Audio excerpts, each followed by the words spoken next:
Grabando. Ok, bien, lo que estén trabajando y demás, bueno, van avisando por qué motivo no están eh, encendiendo las cámaras, por favor. Primero, pedirles disculpas porque no pude estar en otros días de clases por diferentes situaciones personales y profesionales, así que nos volvemos a encontrar. Decirles de que hay cuestiones de organización que vamos a tener que ir viendo respecto al trabajo integrador, también respecto a la organización de algunas cuestiones que tenemos que ver de foros y demás o cuestionarios.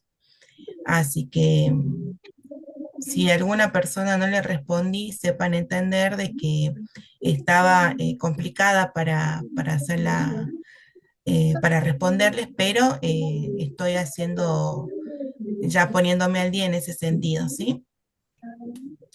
Así que bueno, en esta oportunidad vamos a avanzar con el contenido de la sesión 2. A decirle también de que el- la señal en donde me encuentro acá en Tartagal no es la óptima, así que si por ahí se corta, no se escucha bien, lo que fuere, por favor me avisan para que yo retome eh, o vea de solucionar.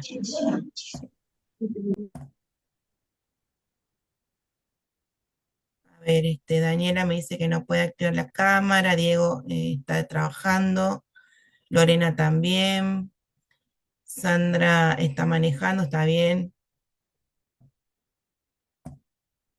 Ok, bueno, yo les voy a compartir un PowerPoint.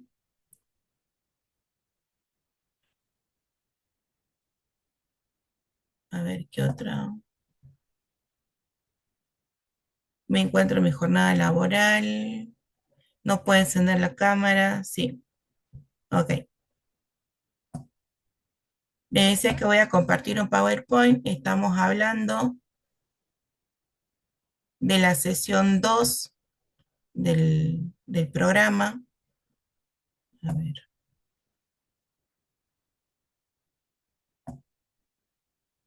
no, esta no es. Aguárdame un momentito porque ese no era. Tuve la brillante idea de ponerle a los dos Power casi el mismo nombre. Este es.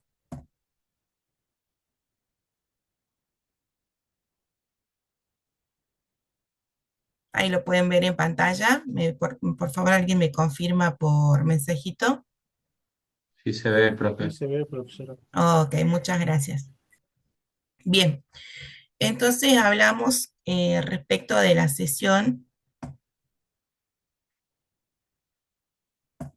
2 y esta sesión tiene como contenido la sociología del delito, origen de la pena, positivismo criminológico, las penas, fundamentos y resultados prácticos, los sistemas penales latinoamericanos, los enfoques sociológicos sobre el delito, la sociología crítica, el conflicto social, el control social, ¿sí? Yo en principio quería decirles de que en algunos temas vamos a hacer un pantallazo general porque no nos vamos a detener en algunas cuestiones, pero sí reflexionar respecto de lo que se plantea con ese título o con esa problemática que se incorporó en el contenido de la sesión.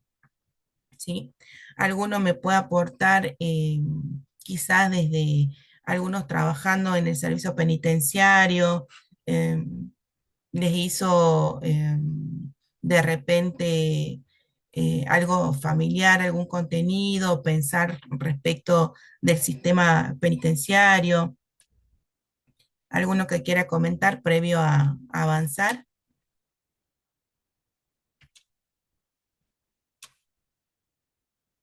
ninguno.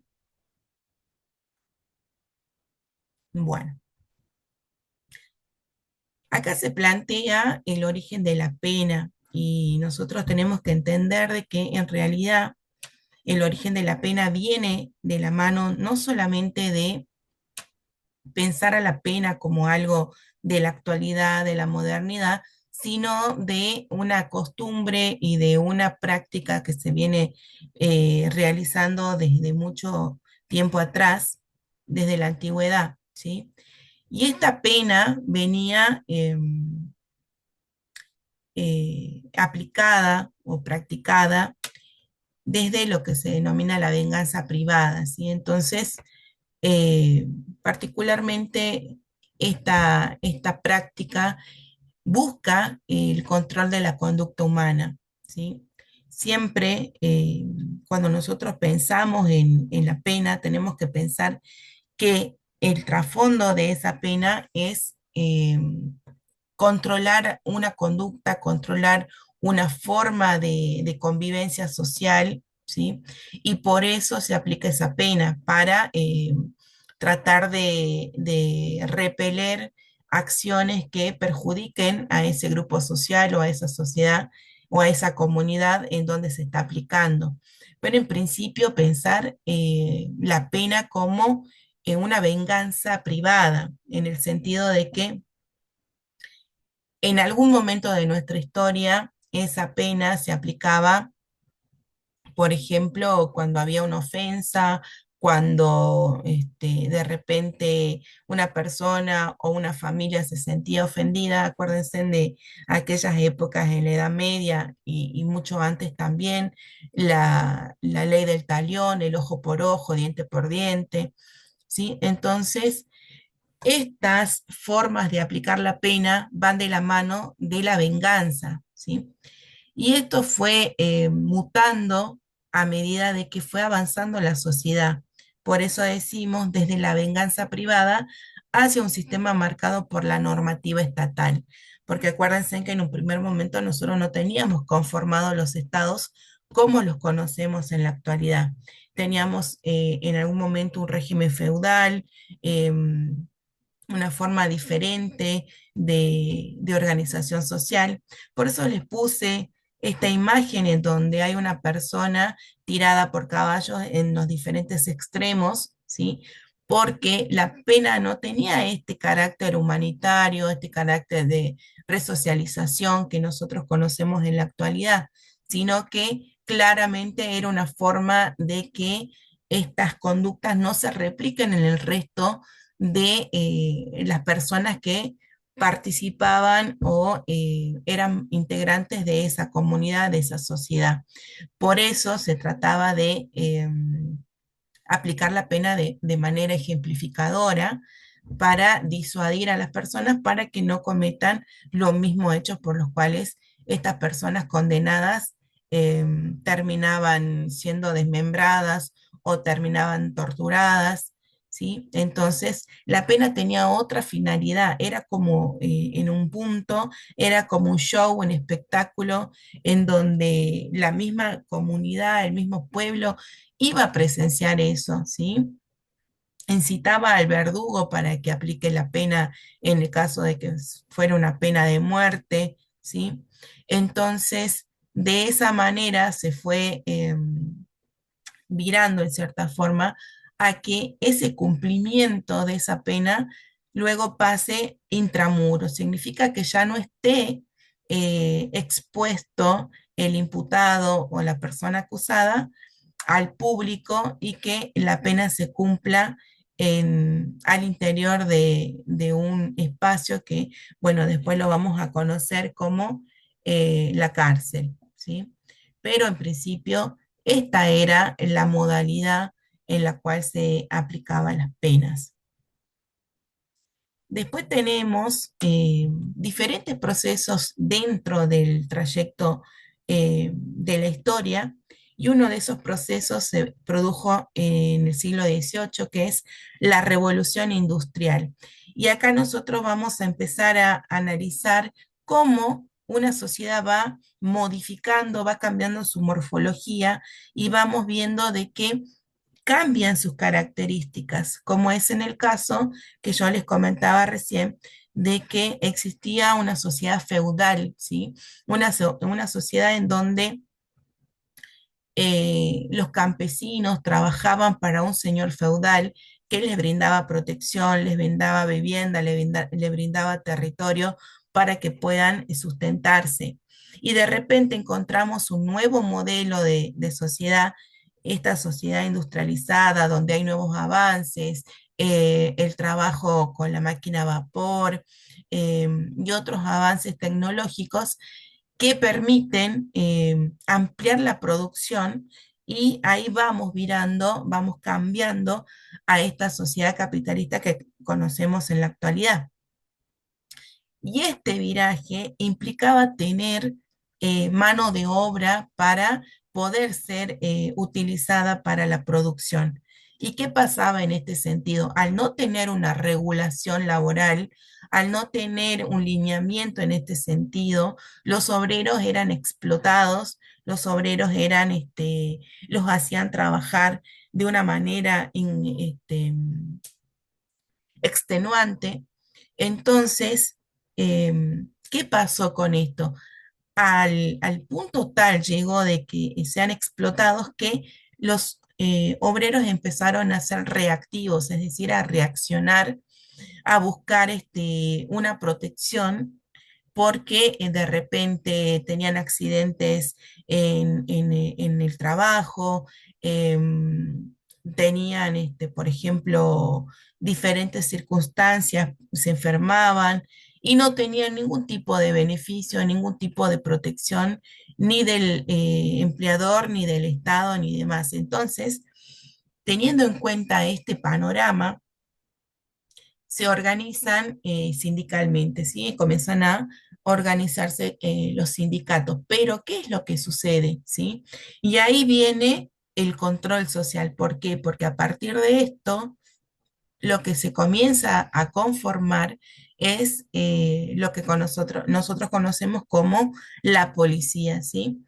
Empiezan a buscarse formas de proteger la producción que se va realizando en este proceso de industrialización. Y por otro lado, también controlar las conductas. Por un lado, la estigmatización de aquellos campesinos que no querían sumarse a este nuevo sistema porque venían acostumbrados a trabajar con otro ritmo, venían con otras costumbres, no estaban preparados para ser mano de obra de estas fábricas. Entonces, de repente la forma de disciplinarlos era a partir de prohibirle la organización sindical, de reprimirlos por las protestas y además de eso, de cómo se va organizando este sistema en lo que es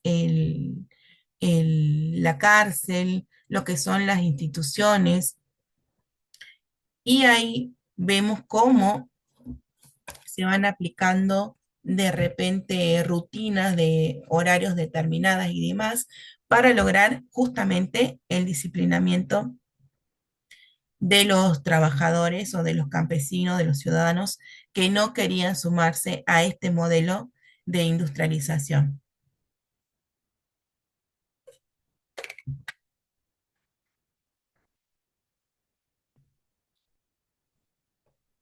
Y de ahí surgen diferentes pensadores, ¿sí? Por ejemplo, tenemos Beccaria, Betan, que eran pensadores más del contexto de la Edad Media, ¿sí? Y mm, en la actualidad o más moderno, Michel Foucault, que era un filósofo que trabajó e investigó respecto de las penas, ¿sí? De los suplicios y las penas, y cómo esto se fue dando en la sociedad disciplinaria a partir justamente de lo que yo le decía, de esta aplicación de rutinas determinadas, de horarios determinados, en los que los presidiarios tenían que cumplir, ¿sí? Betan hace un planteo del tipo utilitarista, en donde, como ustedes los deben haber visto en nuestro material de lectura, eh, diseñó, ¿sí? Este modelo de panóptico para hacer una observación y que los presos no puedan ver quién los está controlando.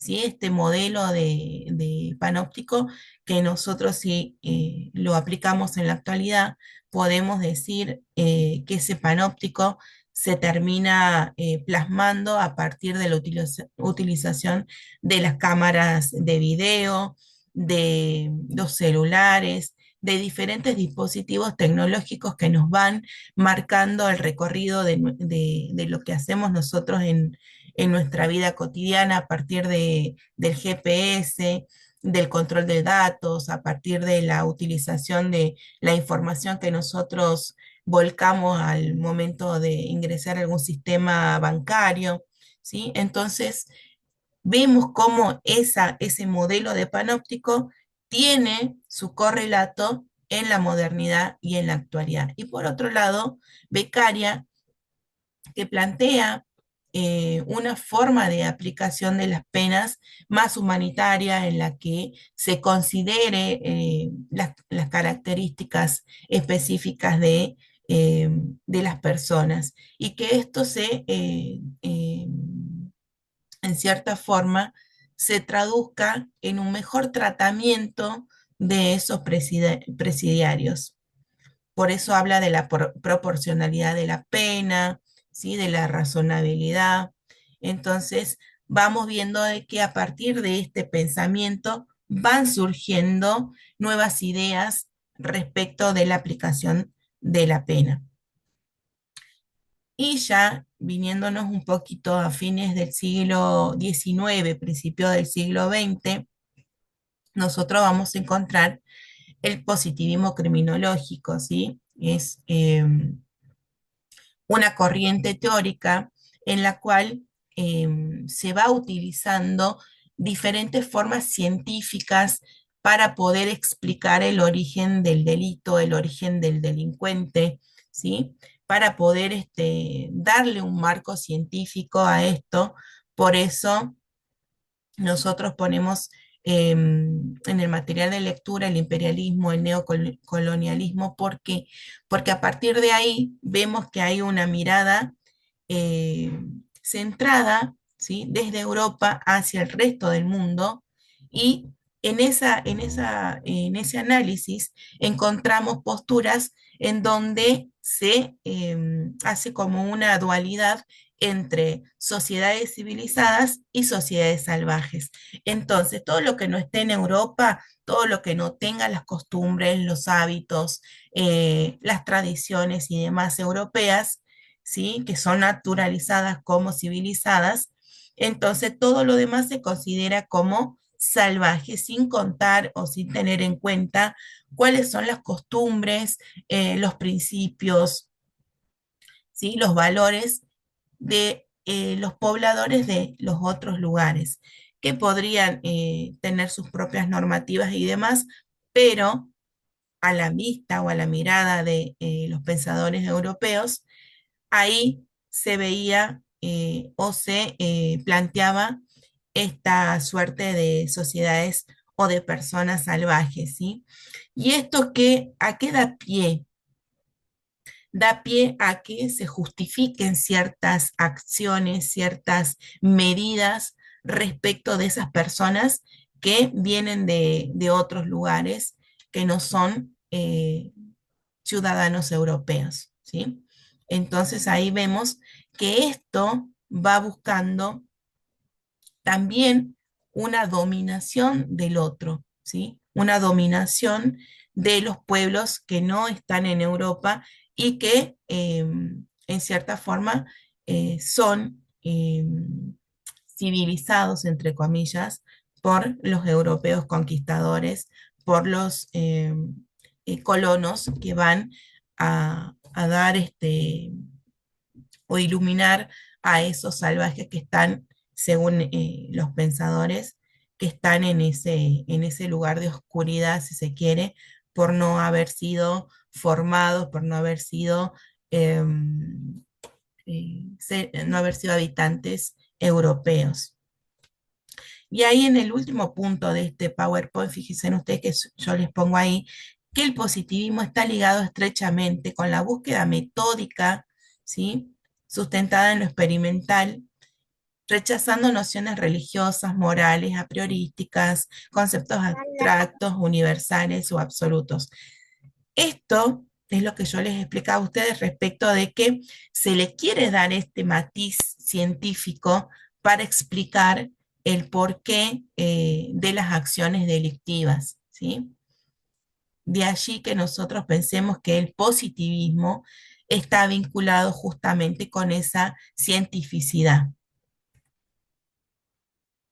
Em, y acá yo les pongo que a partir, esto es a finales del siglo XIX, a partir de estas nuevas posturas, de estas nuevas miradas, surgen ciencias más relacionadas con lo humano, como la psicología, la sociología, la psiquiatría, la antropología, así que buscan analizar, observar a las personas y justamente como les decía, a estas personas que están por fuera de esta mirada eurocéntrica.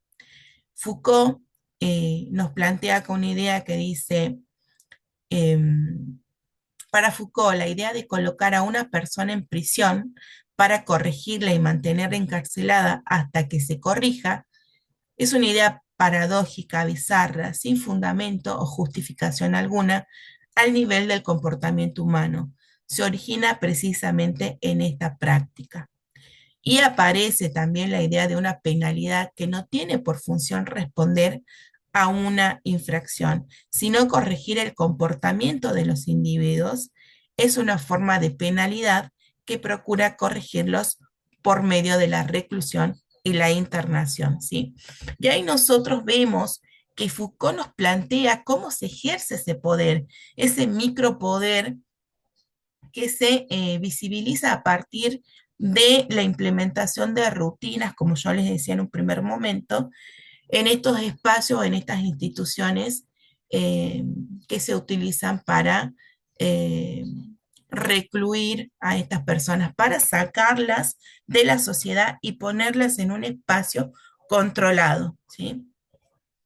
Y esto tiene que ver mucho también con las ideas que nosotros vamos abordando en lo que es control social, en donde la idea de la utilización de la cárcel como resocializadora, en cierta forma se va desvirtuando porque en realidad lo que se busca es sacar de circulación, sacar de la sociedad a estas personas que infringen las normas y no se adaptan a las costumbres que deben tener los ciudadanos normales, comunes, que tienen que estar en esta sociedad. Y dentro de esta corriente, uno de los principales representantes es César el Hombroso, ¿sí? Este pensador era un médico italiano que buscó explicar el origen del delito y buscarle una cientificidad a esto, ¿sí? Por eso, pero ¿cuál es el problema de Lombroso? Que si bien fue muy rimbombante, su corriente de pensamiento fue receptada también en Latinoamérica, en nuestro país y en otros lugares, lo que tenía de defectuoso es que su mirada era sesgada porque su estudio era acotado, ¿sí? Él trabajó en lugares donde había personas con problemas mentales, em, entonces, de repente él hizo una clasificación en base a las características de estas personas que él observaba, ¿sí? Hablaba del delincuente epiléptico, o sea, tomaba la epilepsia como una causal de delincuencia cuando en realidad es una enfermedad.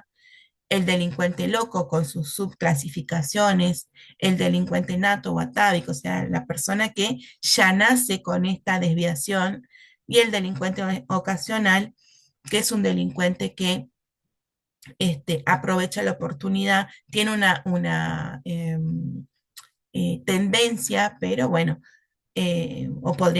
podríamos decir que es un oportunista, ¿sí? Entonces Lombroso hace esto, pero también hace una caracterización que de repente el delincuente tenía, y justamente hay un asesino serial en Argentina que era Godino, ¿sí? Que le llamaban el petiso orejudo, que entra justamente o se ajusta a estas características que daba Lombroso, que era pequeño, que era delgado, que tenía ciertas características en los pómulos, los ojos saltones, las orejas prominentes. Entonces, todas esas características hacían pensar de que se trataba de un delincuente determinado, ¿sí?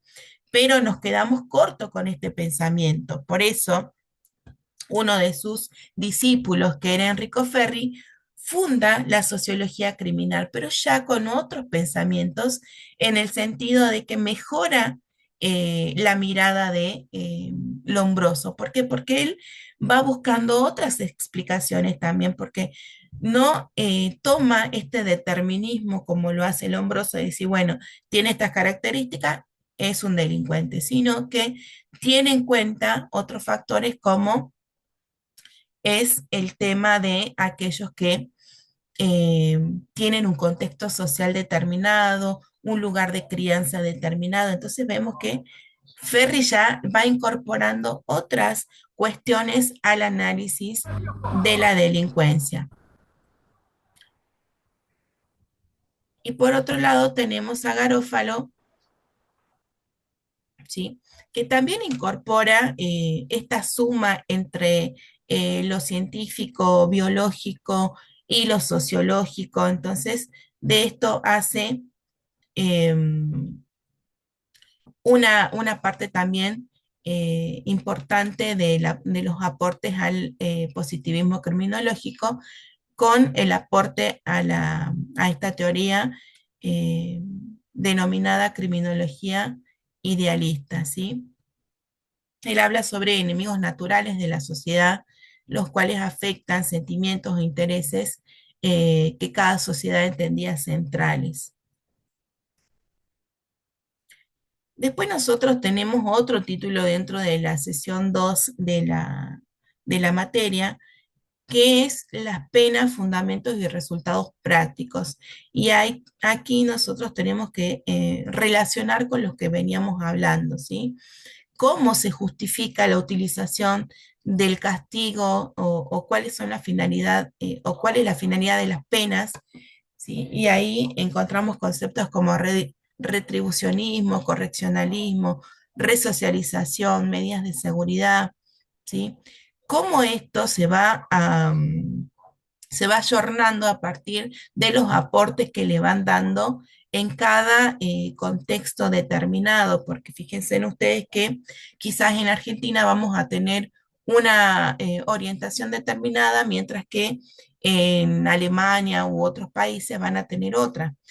Y una de las críticas que hacen ciertos pensadores latinoamericanos es que justamente por ahí la normativa o la legislación se va aplicando, se va adaptando a Latinoamérica cuando en realidad esas políticas están pensadas para países europeos, mientras que nosotros tenemos nuestras propias características y nuestras propias realidades. Entonces, de repente, aplicar modelos que son utilizados en otros lugares, quizá no es lo ideal según ciertos autores. Entonces, pensar esto también y analizarlo de repente cuando nosotros pensamos cuál es la finalidad, cuál es el objetivo de la pena eh, y qué es en definitiva lo que se busca, porque finalmente muchos autores llegan a la conclusión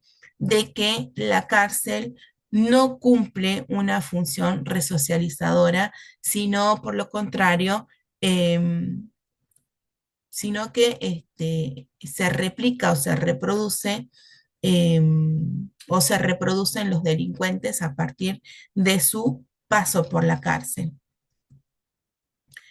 No me voy a detener mucho en los sistemas penales latinoamericanos. Si quieren ustedes hacer una lectura ilustrativa, la pueden hacer porque realmente tenemos diferentes formas de abordaje. En cada país tiene una mirada diferente, pero en conjunto, lo que sí se aplica y se ve es que van adaptando estas políticas